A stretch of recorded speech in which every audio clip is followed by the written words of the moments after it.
Et donc si tu es invité ce soir, eh bien c'est pour nous parler donc des dépenses publicitaires des partis politiques en Belgique, parce que ça ne vous aura sûrement pas échappé, en tout cas vous avez déjà dû y être confronté d'une manière ou d'une autre sur vos réseaux sociaux, par exemple sur votre fil d'actualité sur Facebook, mais donc les partis politiques eh bien, peuvent parfois sponsoriser des contenus, et donc ce sont des publicités pour vous attirer vers leurs idéologies, ou peu importe, en tout cas voilà, pour parler d'eux auprès de vous, donc sur vos réseaux sociaux. Et donc c'est pour ça qu'on va en parler ce soir, parce qu'actuellement, alors arrête-moi si je me trompe Valentin, mais donc ça ce n'est pour l'instant pas régulé du tout en Belgique, c'est-à-dire que tous les partis politiques font un peu ce qu'ils veulent en matière de publicité. Voilà, c'est ça, tout le monde fait sa popote interne, parce qu'en fait au niveau réseaux sociaux il n'y a pas de régulation, de limites, de règles, et donc contrairement à tout ce qui est presse écrite, radio, télé, etc., où là il y a une loi qui encadre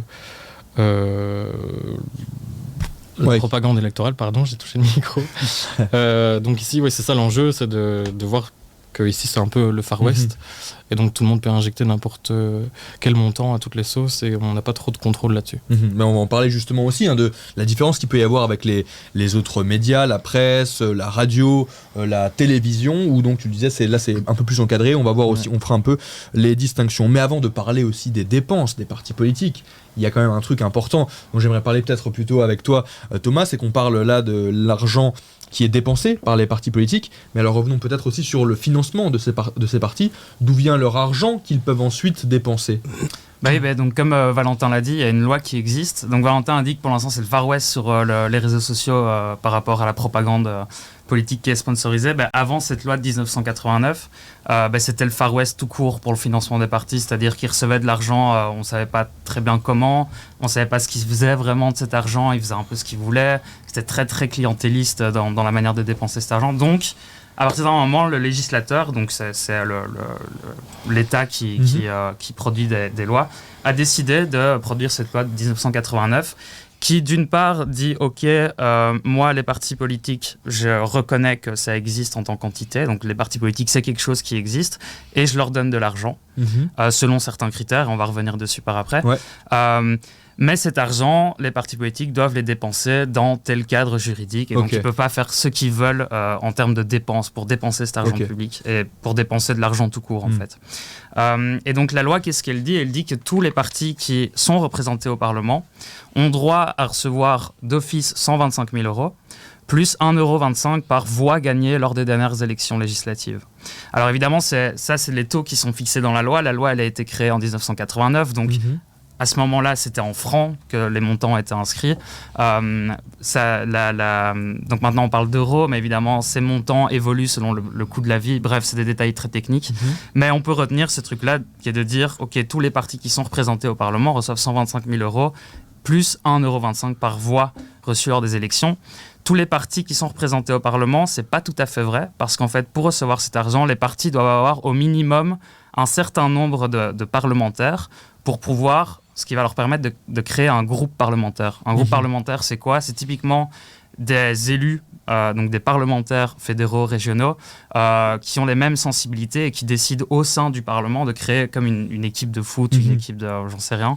Ils disent, voilà, nous, on agit en tant que groupe parlementaire et donc on vote en tant que groupe parlementaire, etc.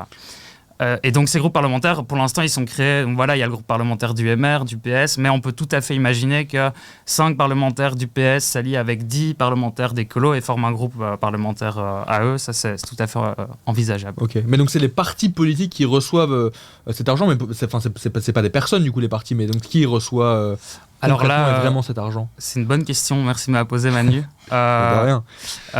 En fait là on rentre dans toute la logique belge qui est un peu cette logique très complexe dès qu'il s'agit de questions politiques. Donc j'ai dit que par cette loi l'État reconnaît que les partis politiques existent. En fait c'est pas tout à fait vrai. Il faut savoir qu'en Belgique les partis politiques ils n'ont pas de personnalité juridique. C'est-à-dire que ce sont des associations de fait. Des associations de fait c'est quoi ? C'est des personnes qui se rassemblent dans une pièce qui disent voilà nous... autour de ce sujet, on s'assemble, on crée un parti politique et on agit au nom de cette association de fait qui est le parti politique. Ils n'ont pas de personnalité juridique, ça veut dire qu'ils n'ont pas vraiment de droits et de devoirs au regard de la justice. Donc c'est par exemple très dur d'attaquer un parti en justice parce qu'il n'y a pas de personnalité à attaquer. Ça veut aussi dire que l'argent de l'État, comment est-ce qu'on peut recevoir de l'argent de l'État si aux yeux de l'État on n'existe pas dans les faits légalement ? Et ben, ce qu'ils ont décidé de faire, c'est de créer des ASBL de gestion des partis politiques, qui eux reçoivent l'argent et qui gèrent et qui donnent l'argent aux partis politiques en son nom. Et donc par exemple, on peut citer le MR, typiquement l'ASBL qui gère les comptes du MR et qui donc reçoit cet argent public de la part de l'État, c'est l'ASBL Gestion et Agir Libéral. Voilà, j'ai aussi noté la SBL du PS, qui est la FONSOC.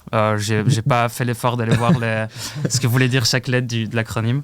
Mais donc voilà, c'est typiquement belge, parce que dans les autres pays, généralement, les partis politiques ont quand même une personnalité juridique, ou en tout cas une certaine existence aux yeux de l'État. Mais justement, ailleurs, alors est-ce que c'est la même chose et est-ce que ça fonctionne un peu différemment ou pas ?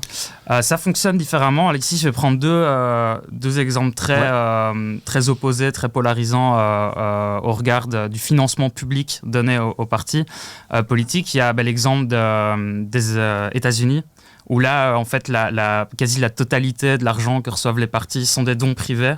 Et donc ça pose la question de la corruption, parce que ces dons, d'où est-ce qu'ils viennent, quelle contrepartie est-ce que les partis promettent aux gens qui leur donnent des millions, voilà, donc ça pose pas mal de questions.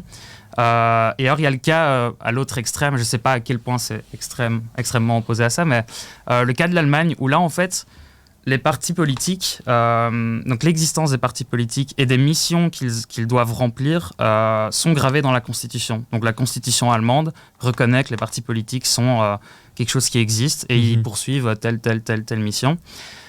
C'est inscrit dans la Constitution. Ça veut aussi dire que les partis politiques sont tenus de respecter certaines règles en interne pour déterminer qui sera candidat, pour déterminer comment est-ce qu'on élit le président de parti, etc.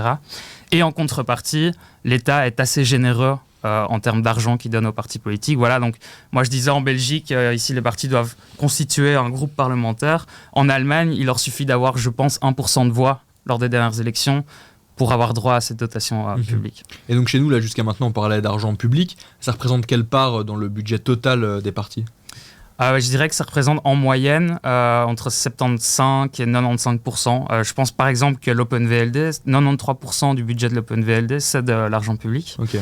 Après, je crois qu'Ecolo doit être plutôt dans l'autre côté, ou Groen en fait, où là, ça se situe plus entre 70 et 75% du budget de ces partis-là sont constitués d'argent public. Mais donc, on a quand même une grosse part de ce budget qui vient des fonds publics. Et alors, à ça, il faut ajouter les cotisations des membres. Donc, quand on s'affilie à un parti, on paye une cotisation. Il faut ajouter aussi les dons privés, qui sont toujours possibles. C'est limité dans le montant qu'on peut donner à un parti politique. Mais il y a des dons privés qui ne représentent pas grand-chose. Et alors, une autre belle source de revenus pour les partis, c'est ce qu'on appelle l'argent que rétrocèdent les mandataires. C'est-à-dire que les mandataires qui sont élus reçoivent de l'argent de la part de l'État parce qu'ils sont élus députés.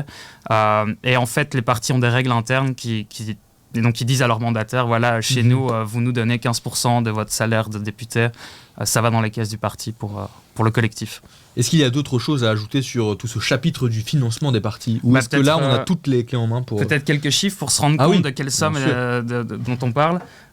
Donc moi, j'ai noté les sommes reçues en 2019 par les partis francophones. Donc le CDH est autour de 6 millions d'euros comme écolo. Donc ça, public et privé compris. Tout compris. Le MR est à 9 millions.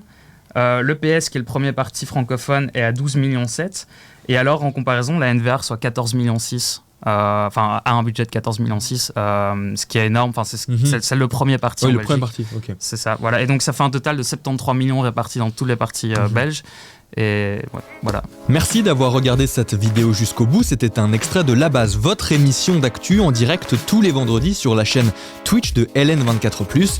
N'hésitez pas à liker cette vidéo et à vous abonner à notre chaîne YouTube pour ne rater aucun contenu.